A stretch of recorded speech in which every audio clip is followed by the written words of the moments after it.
Ирландын баруун хэсэгт газрын зураг дээр огт тэмдэглэгдээгүй нэгэн хачирхалтай ой байдаг бөгөөд домогт өгүүлснээр энэ ой руу орсон хэн ч буцаж ирдэггүй байжээ. Кино эхлэхэд Жон хэмээх нэгэн залуу харанхуй ойгоор ихэд сандрангуйж байх ба тэр ойгоос гарахаар хичнээн хичээгээд ч буцаад л нэг газартаа ирчгээд байв. Залуугийн бугуун цаг нь зогсож бас буцах замгүй гэж бичсэн учир битүүлэг тоотой самбарууд замдан тааралдах ба гинэт сүрэг шувуудыг өрн дэрхийн нисэж өнгөрөхөд Жон ч аль хэдийн шүн босныг ойлгож мод руу авиран гарна. Тэр модны дунд хүртэл авираад гинэт мөчрөн хугарч доош унах бөгөөд гítэл гинэт хаанаас ч юм учир битүүлэг сүйтгэнсэн дүрс гарч ирээд залууг чирэн газар доорх нүх рүү ордог. Ингээд киноны үйл явдал 6 өдрийн дараа Ирландын хаа нэгтээ амьтны дэлгүүрт ажиллаж буй Мина нэртэй бүсгүй рүү шилжинэ. Нэг өдөр Минагийн дарга нь түнд алтан шаргал өнгийн точшууг амьтны хүрээлэнд хүргэж өгөх даалгавар өгснөөр Минач тэр өдрөө тотыг гэрлүүгээ авч яваад маргааш нь машинтайгаа амьтны хүрээлэнгийн зүгт хөдөлдөг. Энэ зур Минагийн их хэрэгч Люси түн рүү залгасан боловч тэр утсаа авдаггүй бөгөөд Люсигийн дууд мессежээс Мина өнгөрсөнд болсон харамсалтай үйл явдлаас болоод гэр бүлийнхэнтэйгээ холбоо барихаас зайлсхийдэг болох нь харагдана. Ингээд Мина машиныхаа GPS-ийн дагуу замаа цааш нь үргэлжлүүлж замынх нь хажуу талын самбар дээр сургаггүй алга болсон хүмүүсийн зарлалын хуудаснууд наасан байгааг анзааралгүй өнгөрдөг. Хэсэг явж өн зам руу орсны дараа утас радион гинэт ажиллахаа болж улмаар машин замын гол таг зогсох ба Минач машинаасаа буугаад буцах замгүй гэж бичсэн самбар олж харна. Мина самбарыг хараад ойр хавьд хүн амьдардаг байх гэж таамаглан шуугаа аваад машинаас бун тусламжхайж хэсэг явсан боловч хэнийг ч олж чадаагүй тул машин руугаа буцаад явах гэтэл хачирхалтай нь машиных нь бараа тасарч ор сургаггүй алга болсон байдаг. Мина төөрснөө мэдээд 50 байх гэж хичээж байтал гинэт газар чичирхийлэн хөдөлж тэр цагаан үстэй нэг эмэгтэй ойд гүөхийг олж харан түүний араас хөөхд эмэгтэй гинэт нэг бункрын хаалга нээгээд Минаг хурдан дотогшор биж хэлдэг. Ингээд Минаг дотогш гүйж орсны дараа цагаан үстэй эмэгтэй өөрийгөө майдлын гэж танилцуулаад энэ газар бол хорогдох байр гэдгийг тайлбарлаж Минатай л адилхан ойд дурч азар энэхүү новчийг олсон Кира Даниэл хоёрыг түүнтэй танилцуулна. Дараа нь майдлын тэднийг бэлэн бай гэж анхааруулад бүгд том тойл шиг зүйлийн өмнө очиж зогсоход шүн болохоор энд ажиглагчид гих хачирхалтай оршихуунууд ирж тэднийг тойлны цаанаас ажилдаг болохыг тайлбарладаг. Үүнийг сонсоод Минагийн айж балмагцсныг анзаарсан майдлын түүнийг тайвшруулад ажиглагчид новч руу орж ирж чадахгүй тэдний хүсэж байгаа зүйл нь ердөө л ажиглах гэж хэлдэг. Энэ хачирхалтай оршихуунууд нар жаргасны дараа орой бүр ирж нар мандах хүртэл хүмүүсийг гаднаас нь ажигладаг байжээ.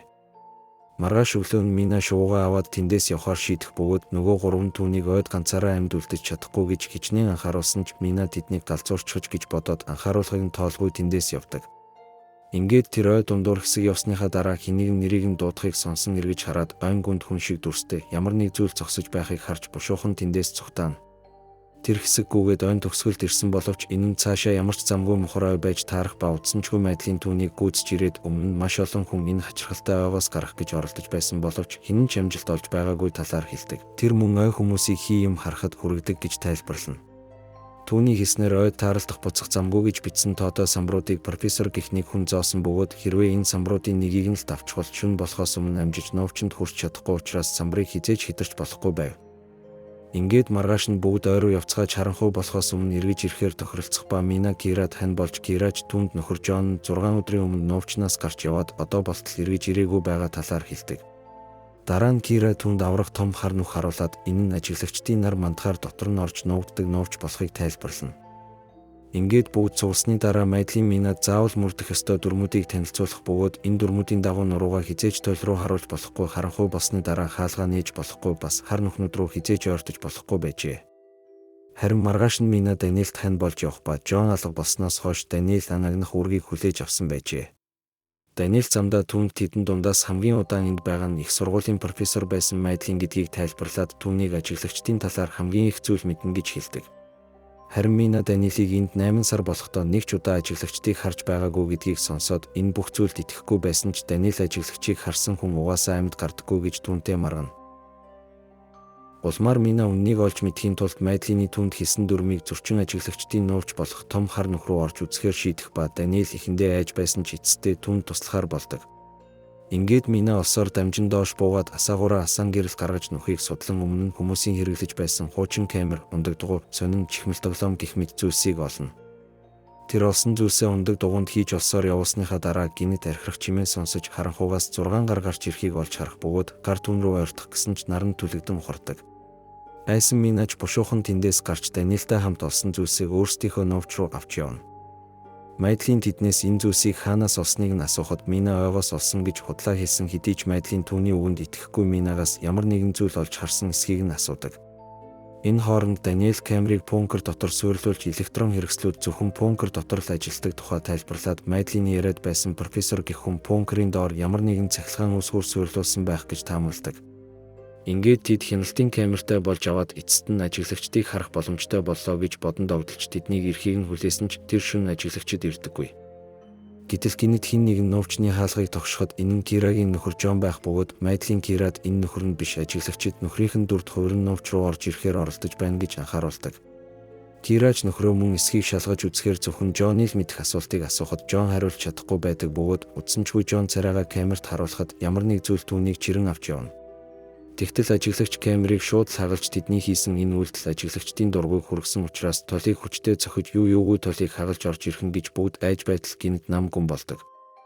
Маргааш нь Майдлын тэдний хар нүхнээс олсон бүх лид зүйлсийг буцаагаад нөхрөө аваачиж хийдэг. Ингээд энэ явдлаас хойш хэсэг хугацаа өнгөрч өвөл болсон байх бөгөөд Мина Даниэл Майдлын хоёрыг ан хийж чадахгүй байна гэж хоорондоо маргалдахыг сонсдог. Минач новч руу буцаж очиод ойн газрын зургийг шалан дээр зурж эхлэх ба удсанчгүй тэр хамт байсан Кира алга болсон байгааг анзаарч түүний араас очиход Кира хар нүхний хажууд зогсож байдаг. Кира одоо нөхөр нь эргэж ирэхгүй гэдэгт итгэлтэй болсон учраас нөхөртөөгөө хамт байхыг хүсэж байгаагаа хэлэх ба гинэд тэд Даниэлийн хашгирахыг сонсож ярангүйж очиход Даниэл бүх эрх мэдлийг өөрийнхөө гарт авахын тулд Майдлыг хүлчихсэн байдаг. Ингээд Даниэл Кира хоёр харанхуй болохоос өмнө новч руу гүйн орж харин Мина Майдлыг хүлээсээ тайлахад нь туслаад новчн дээр очиход Даниэл хаалгыг онгойлгохоос татгалзна. Майдлын Мина хоёр ч амьд үлдэхийн тулд нэг модны доор нуугдах бөгөөд удсанчгүй тэд ажиглагчдыг анх удаа ойрхоноос харах ба ажиглагчид өндөр туранхай хүнтэй төстэй дүрстэй араатан шиг зүйлс байдаг. Ингээд ажиглагчид толны гадна цуглан Даниэл Кира хоёр хоёулнаа байгааг хараад шууд л хідэн тийш тарж ойгоор Мина Майдлын хоёрыг хайж эхэлнэ. Бүх ажиглагчдыг явсны дараа Мина Майдлын хоёр энэ боломжийг ашиглан новчн дээр очиод арайхийн Даниэлийг ятгаж дотгошоо орж амждаг. Улмаар бүгд толь руу харж зогссны дараа Майдлын тэдэнд ажиглагчдын талаар мэдэж байсан ч өөрийнхөө хүслээр ойд ирсэн гэдгээ хэлж өмнө өөрийнхөө хулбарыг олж харснаа хэлэх ба ажиглагч түүний дүрд хувирсан байсан ч энэ нь тийм ч төгс биш байжээ. Мөн тэр ажиглагчид бол үнэн хэрэгтээ олон үлгэр домогт ойндагн савдаг гэх мэтээр гардаг эртний оршихуйнууд болохыг тайлбарладаг. Майдлын хийснээр ажиглагчид хүмүүсийг төгс хулбарлаж дуурайхын тулд тэднийг өдөр бүр ажиглаж мөн ойгоос явахыг нь зөвшөөрдөггүй байжээ. Харин энэ үеэр ажиглагчид тэд заавал мөрдөх ёстой дүрмийг зөрчсөн учраас тэдний үг яриаг дуурайн хаалга болон дээврийг нь балбаж дотоош орж ирэхээр оролдох ба тэд ч хаалгыг тавилгаар төвшүүлэхээр зөөж байхдаа нууц доторх нууцлаг зойрны хаалгыг олж илрүүлдэг. Ингээд тэд ажиглагчдыг нууц руу нэвтэрч амжихаас өмнө зойр руу доош бууж тэндээс хэн нэгний оромж бололтой ор ажлын ширээ маш их хоол хүнс олох ба Мина компьютер олж хараад профессор Рори Кил Мартин гэх хүний бичлэгүүдийг олдог. Тэд бичлэгүүдийг үзээд профессор Рори ажиглагчдыг судлахын тулд энэхүү новчийг барилгачдын ямыг золиослон байж барьсан болохыг олж мэдэх ба профессорын хэлснээр ажиглагчид эхэндээ түүнийг маш муу дуурайж байсан ч тун хурдан сайжирч эхэлсэн байжээ.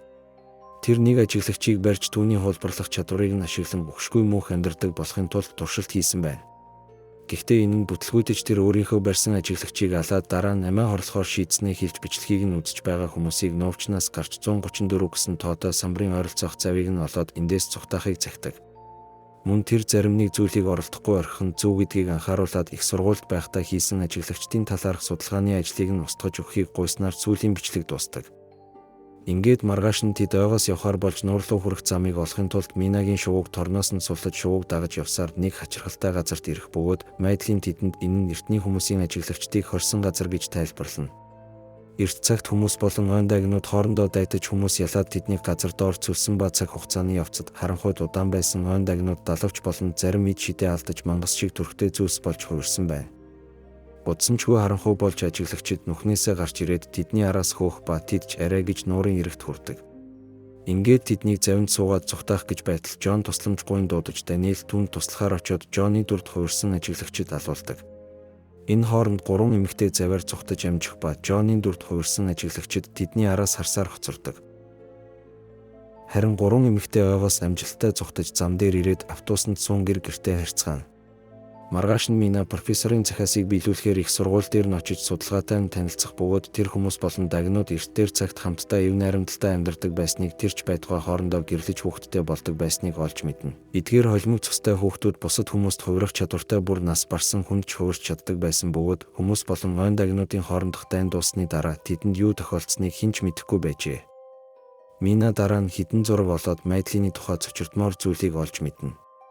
Ингээд тэр Кира дээр очиж олж мэдсэн зүйлээ хуваалцах бөгөөд үнэн хэрэгтээ Майдлин профессор Роригийн эхнэр байсан боловч түүнийг ойроо явахаас ч өмнө нас барсан байв. Тэдний энэ бүх хугацаанд Майдлин гэж бодож байсан хүн нь ажиглагч байсан болж таарах ба профессор ухсан эхнэрээ буцааж амьлуулахын тулд ажиглагчид дээр туршилт хийж байсан нь бүтлгүйдсэн байжээ. Минаг энэ талаар ярьж байтал гинэд гадаа Кира машинтайгаа ирж зогсоход Минаж одоо түүний ярьж байгаа Кира үнэндээ түүний дүрд хувирсан Майдлин болохыг ойлгоно.